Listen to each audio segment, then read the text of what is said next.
ప్రభునందు ప్రియమైన వాళ్ళారా, మీరంతా బాగా ఉన్నారని రోజు వాక్యాన్ని ధ్యానిస్తూ దినదినము ఆత్మీయంగా బలపడుతున్నారని ఆశిస్తున్నాను.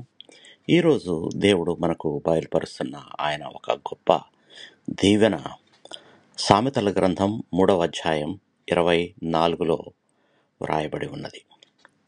పండుకొనున్నప్పుడు నీవు భయపడవు, నీవు పరుండి సుఖముగా నిద్రించెదవు. ప్రియులారా, మన జీవితంలో అత్యంత విలువైన వరముల్లో ఒకటి సుఖమైన నిద్ర. చాలామంది రాత్రి నిద్ర పోలేరు. ఎందుకంటే వాళ్ళకున్న సమస్యలను బట్టి, ఆలోచనలను బట్టి, లేదా వాళ్ళ అనారోగ్యం బట్టి చాలామందికి కంటి నిండా నిద్ర కరువైపోతుంది.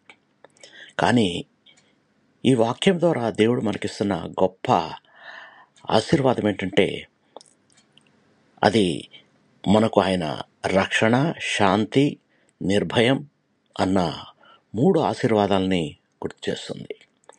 పడుకున్నప్పుడు భయపడవు.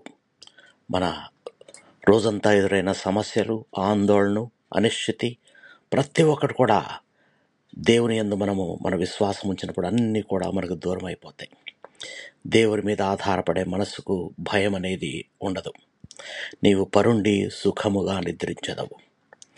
దేవుని సమాధానం మన హృదయాల్లో నిండినప్పుడు నిద్ర కూడా ఒక దైవికమైన వరంలాగా మారుతుంది. ఈ నిద్ర మన హృదయము దేవుని మీద ఇంకా ఎక్కువగా విశ్రాంతి పొందుతుంది అన్నదానికి ఒక సంకేతం. కాబట్టి దేవుని మీద సంపూర్ణంగా విశ్వాసం ఉంచిన వారికి దేవుడు కేవలం రక్షణ మాత్రమే కాకుండా లోతైన అంతరంగ శాంతిని కూడా దయచేస్తాడు. మన సమస్యల తుఫానులో ఆయన మనకు సురక్షితమైన స్థలం. ప్రార్థన చేసుకుందాం. ప్రభువా, మీరు మాకు ఇచ్చిన ఈ గొప్ప వాగ్దానాన్ని బట్టి మీకు వందనాలు, కృతజ్ఞతాస్తుతులు. మా హృదయాల్లోని ప్రతి భయాన్ని, ఆందోళనను తీసివేయండి. మీ సమాధానంతో మా మనసులను కాపాడి మా రాత్రులను ఒక మధురమైన విశ్రాంతితో నింపండి. మీ మీద సంపూర్ణ విశ్వాసం ఉంచేందుకు మమ్మల్ని దినదినము బలపరచండి. ప్రతిరోజు, ప్రతి రాత్రి మీ చేతుల్లో సురక్షితంగా ఉండే అనుభూతిని మాకు అనుభవపరచమని మా ప్రభు మీ ప్రియకుమారుడైన యేసు పరిశుద్ధ నామములో ప్రార్థించి వేడుకొనుచున్నాము తండ్రి. ఆమేన్. మీకెవరికైనా ప్రార్థన అవసరత ఉంటే నా వాట్సాప్ నెంబర్ ఇవ్వబడింది. మీరు నాకు మెసేజ్ చేయండి.